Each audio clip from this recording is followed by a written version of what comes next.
All right, so I'm the one who introduced this game to us, so I'll talk about it a little bit. Uh, this game I first heard of on the Giant Bomb 20 Game of the Year 2015 discussions. The story was spoiled to me at the very beginning, but it was spoiled in a way that I really wanted to see how it was done.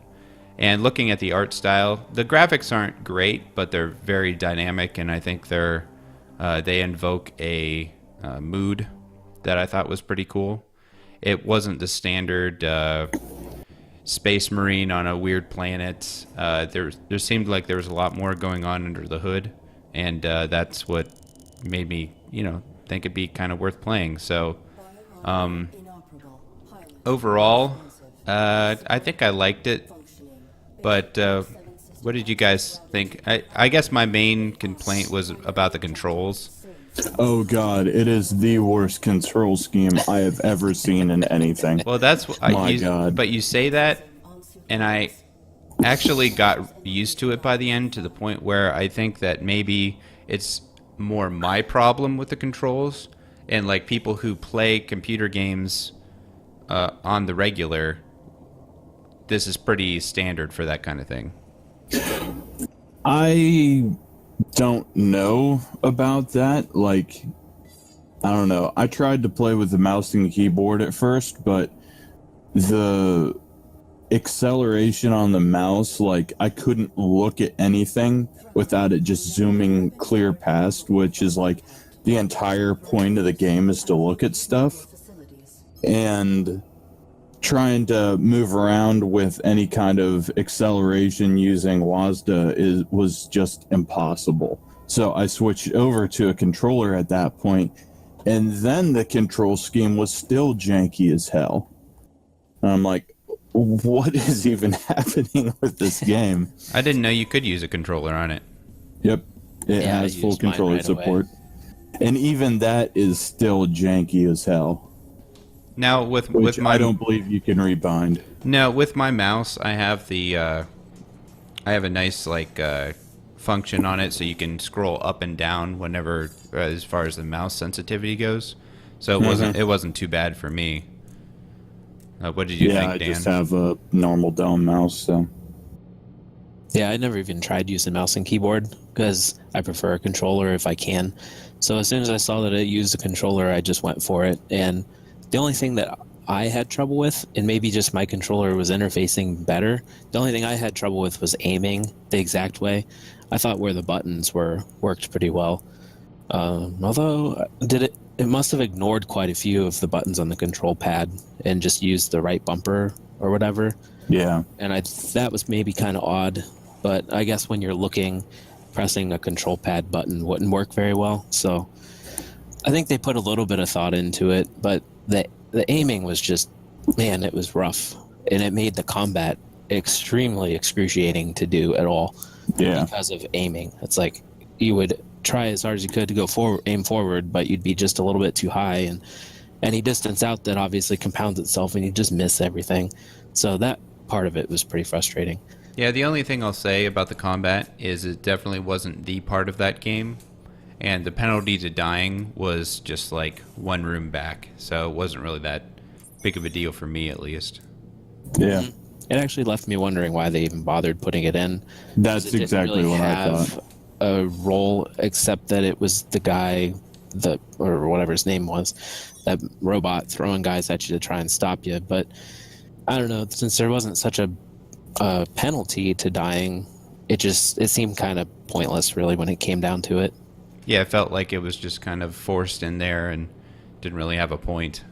Yeah, we're a shooter, so we should probably shoot something. Now, what did you guys think about the story? I really enjoyed the story. And like I said, it was spoiled for me as soon as, before I even started playing the game. But I still kind of enjoyed the journey of it. Now, I didn't finish the game, so I left off at the point where I was on the second set of, how do you describe it? The tests. Qualification, the tests to prove that you're functional. So I didn't get all the way through it, although I think they were telegraphing what was going to happen, like, so incredibly, I could probably tell you what the ending was. What was the ending? The ending was that there wasn't actually a pilot inside of you, and that's why the sensor was damaged the whole time. Yep. And that they were just proving that you're a rogue AI. Yep, that's exactly it. Yep. Well, shoot, you're pretty perceptive then. Did you figure it out ahead of time, Dan? No, I didn't. But I played the game differently because I had a hard time with the puzzles. To go back, I'll double back first real quick, and I'll just say that I thought the story is the selling point of this game for sure. I thought so too, was yeah. the coolest aspect of it. But I played the game differently because and I mentioned this back on Child of Light, if puzzles are too difficult, I get discouraged in a big ol' hurry. So I opened up my little Steam community guide, and I basically just followed a guide the whole way through because I got mad right off the bat when you had to send the elevator up and then double back through it to get down. I had trouble with that too. I don't know if I would have ever figured that out. I know. I'm kind of dumb like that. I know there's a little pipe down there, and they're telling you to go down, and it makes sense that you would go down. But I'm like, how am I going to go down? And I can't. There's no down. So that first thing took me about an hour to figure out. I was this close to putting it down. I was like, there are no cracks in the goddamn floor. Where do I need to go? No, I found a crack near the rock where you first spawn. And I'm like, what is going on? Where is this crack leading? How do I... See, that's not a crack, though. That was an overlapping layer. Right. That's what I figured out later. On the foreground, yeah. Yep. All they would have needed to have done in this game, based on the fact that they want you to explore with your flashlight and look at things, was put a point of interest on that pipe, and then it would signify, hey, you can actually go down there. And yeah, I'd have been trying to figure out how to get underneath the elevator. I would have never figured out. I never had any idea that I needed to do that, and that made me so mad I just followed a thing the rest of the way through, and I finished the game in 2 hours by doing that. Yep. So it was, I think for the story, it was definitely worth it, but like puzzle wise, man, it was tough, and there was a lot of those where you're I don't remember what they called it, reassigning yourself when you're going through those tests. I'd have never figured those out either, and it's just I'm not as intuitive, I guess, to figuring those things out, because I'm sure there are people that go through the game their first time and they figure it all out and they just sail right through. But if all three of us had trouble, I mean, that just tells you that they're hard puzzles. And they really get in the way of the story. And I think they were put in there, and you know, the things initially were just fun and funny, like the flowers, and then you need to hack it to see what season it is. That is kind of funny. But the baby, I could not figure out that baby. I never did. Yeah, basically what you did is you had to take the plastic screen off the one to the left, make it fail. It tries to suck you up, and then you had to cue the baby ahead of time, and then it sucks up the baby. Are you kidding me? No. And the only way that works is you had to collapse something above else. the roof, yeah. You had to have already been going around somewhere else to make that broken so that it would fall down. Wow. It was rough. Yeah. For sure. Yeah, it's real rough. But I think the story overall was pretty cool. The music, at first I didn't like it because there was just no music. But as you got further and further, it just has like mood suspense music, just kind of like screeching violins or like synth noises and stuff. And I found that it was okay by the end. Yeah, it didn't get in the way, which is good. Yeah, it was adding to what was going on. And I do think like there was that last section where you had to make the decision whether to kill all those cores. Did you guys make the decision to kill the cores or not? I don't. I never got that far. Okay. That's where you shut them all off, right? All the robots. Yeah, that's what I did. Was there another option? It felt like you could choose something else, but I couldn't figure it out, and so I'm like, well, for my first playthrough, and I need to get this done, I might as well just kill them all. Yeah, I wonder if it was a false option. There were a couple times I noticed that where you had an option, but it would always route you back to the one way. I don't know if that's true for that encounter or not, And I don't remember reading about that in the guide that I was following, but the guide I was following was also based on achievements, and so there were some achievements that maybe you had to follow a certain pattern to make it happen. So I don't know. Yeah, I think the game needed to be longer, and I think more frustrating puzzles wasn't necessarily the way to make it longer. Yeah. But after you get to the end, it sort of paced to the point where I was definitely ready for it to be done whenever it was done. The last section I thought was kind of cool with there is that janky combat in there, but it didn't take me a million tries or anything. I got through it about 3 or 4 tries. And then the last boss fight was kind of cool. And I was just getting hit over and over, and then I thought, okay, I'm going to try to dodge this, and I was able to. So it took me a little bit longer than maybe it would have taken most people, but I finally figured out to shoot the generators, and then he just died. And it was kind of a cool little last boss fight, and then you get to the end, and that takes you apart, and I like the realization that, oh wait, I'm the bad guy here. I thought everybody else was the bad guy, I'm the good guy, and everybody's getting in my way, but then it's like, oh wait, I'm really the bad person here. I'm the faulty AI. So that's an interesting thing. What you didn't see, Aaron, and you may not have noticed it, Dan, but this is just episode 1. Oh, is it? Yeah, I did see that. And there's supposed to be the fall episode 2, and it sounds like it's a really small team, memaybe even just one person working on it. But I can't imagine that it would be good. I mean, think about it. Okay, the reveal happens, and you have played this whole game for the reveal, and the combat isn't good, the location scanning isn't that good, the puzzles are just okay. So without the story in episode 2, what do you have as a game? Right. They've got The only thing I could possibly make the story awesome. I mean, the story has to continue being good and then make improvements, really. Yeah, the only thing I could possibly see is that you would be on a quest to fix your programming or something. No, but the person, I mean, it telegraphs it that if you're a faulty AI, you need to be formatted. I mean, that guy up on the cross, which the crosses were a little weird, let's be honest. Yeah.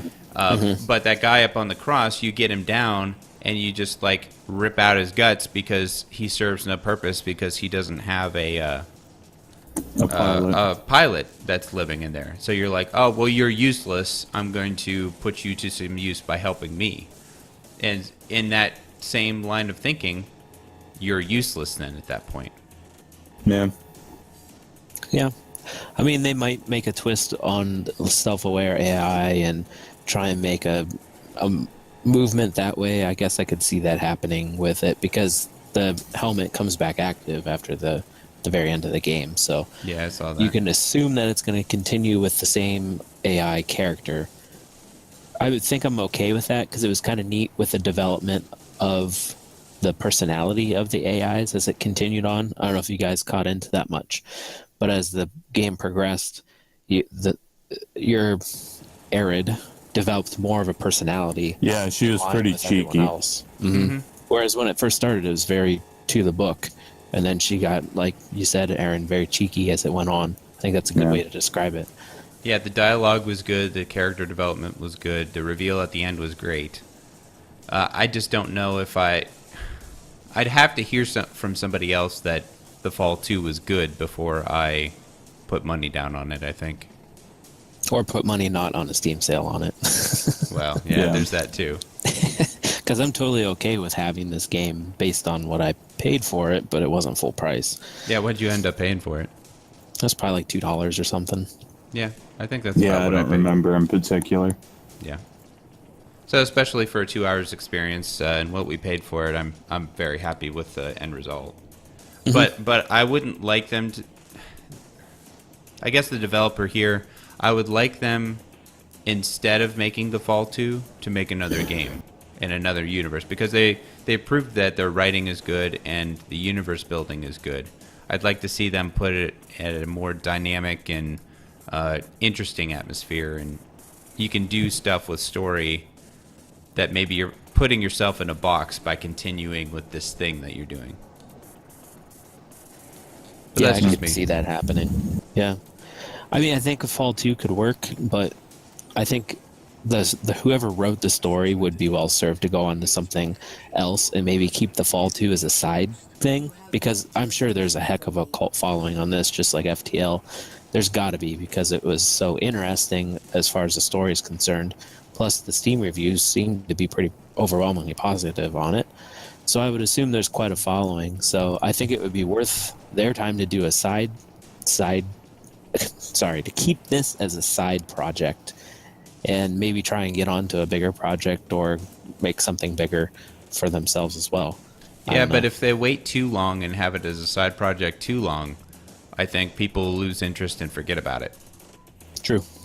Yeah. All right. So that pretty much concludes discussion on the fall. Jazz Punk is next week, which I'm a little excited for. I might play it today. It's a short 2-hour thing. I've heard good things about it. But I'm going to kind of switch gears here for a second. And Dan, you played a little bit of Pokemon Go, and I was wondering if you could talk to us about that for a little bit. Sure. I think it started off as pandering at its finest. However, it is kind of enjoyable, and it's fun to walk around. And I live in a college town, so it's fun to walk around and see all of the people excited. And the very first day that my wife and I went out, there were probably 30 to 40 people walking around the college campus catching Pokemon and going to the stops and everything.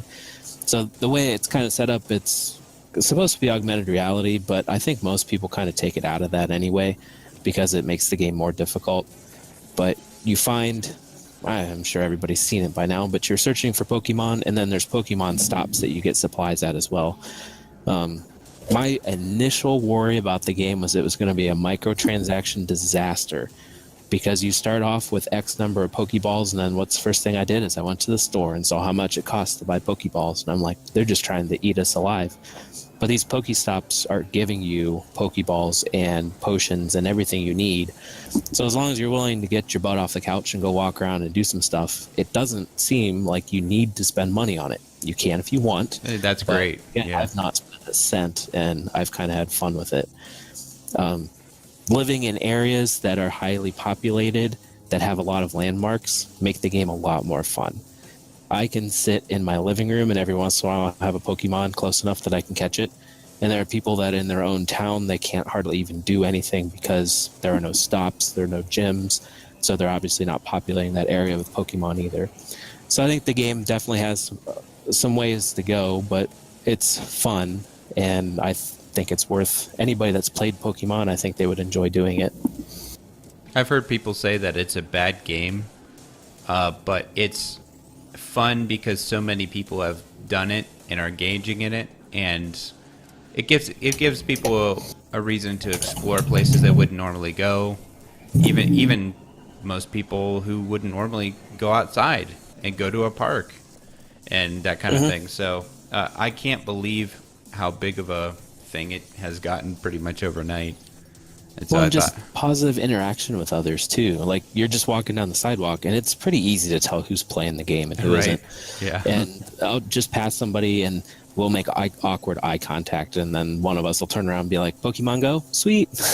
Yeah. Or like a friend of mine. This is my favorite story of it. A friend of mine was at the parking lot at their workout facilities. I don't want to say gym, but it was a Pokemon gym as well. And there was a kid in the car with the parents right next to her, and the kid rolled down the windows and yelled, "Are you going to take my Pokemon gem from me?" And she said, "Yep, you'll probably take it back, but I'm going to take it right now." So it's those kind of interactions and stuff that's been fun, and it's been overwhelmingly positive with the interactions too, for the most part, with people. Well, of course, there's the hardcore gamers that take it too far. But for most people, it's just kind of a fun distraction and a shot of nostalgia for anybody that's played Pokemon before. It's just scary when you see people saying, "Hey, stop doing Pokemon Go and driving." You know, Yeah, no that joke. that is seriously dangerous.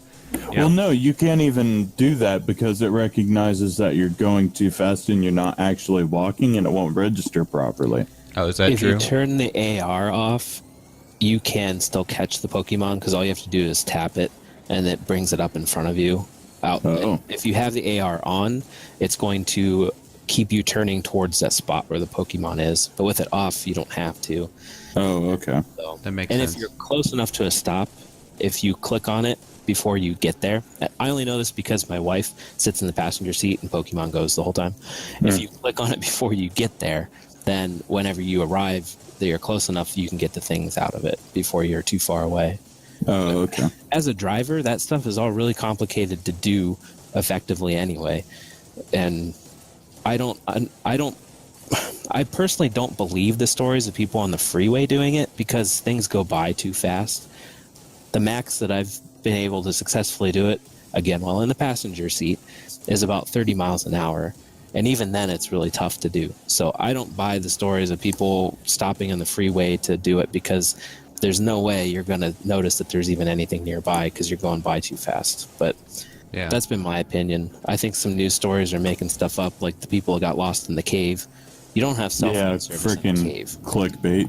Yeah, they were doing something else in that cave and blamed it on Pokemon Go. Yeah, but I mean, there are offices and people who are supposed to be working that do Pokemon Go, but I think that's a problem for every mobile game. I don't think that's a unique thing just to Pokemon Go. Yeah, Yeah, I agree. it's been a problem since cell phones have become a thing. Whether you're texting or playing games or what, it gets in the way in the way of productivity. Mhm. Yeah. Absolutely. And computers. I mean, so many people, when I browse Reddit, they're like, can you give me a link? I can't watch YouTube at work, or saving this for later. They're on Reddit at work. They can't watch everything because it's blocked, but they don't have Reddit blocked, so they're doing stuff otherwise than what they're supposed to be. Right. Yeah. Huh. 'Tis the age we live in with the internet. Yep. One of the things that surprises me the most about that kind of thing is that, like, I'll be in Twitch chats and I see, like, tons of people saying that they're watching Twitch at work. I'm like, are you kidding me right now? Yeah. How on earth do they not have that blocked? But Well, I know somebody, let's say, and it's not me, but I know somebody who has a Time Warner cable app and watches TV at work. oh wow, Yeah, it's pretty bad. I mean, whatever you do in your break, that's your break, but I don't understand how anybody can do it. Could you imagine I'm directing my band and I just stop everybody and be like, hang on, guys, there's a Pokemon, I gotta catch it. I'd be fired so fast. Oh yeah. Oh yeah. Oh well. But I guess that's a bigger conversation to be had. But so Oh, yeah. Yeah. Yeah, it is. well, thanks for the Pokemon minute there, and Yeah. It's fun. Pokeminute. we'll sign off for the Poke Minute and be back next week then. All Bye guys. See you guys later. Bye.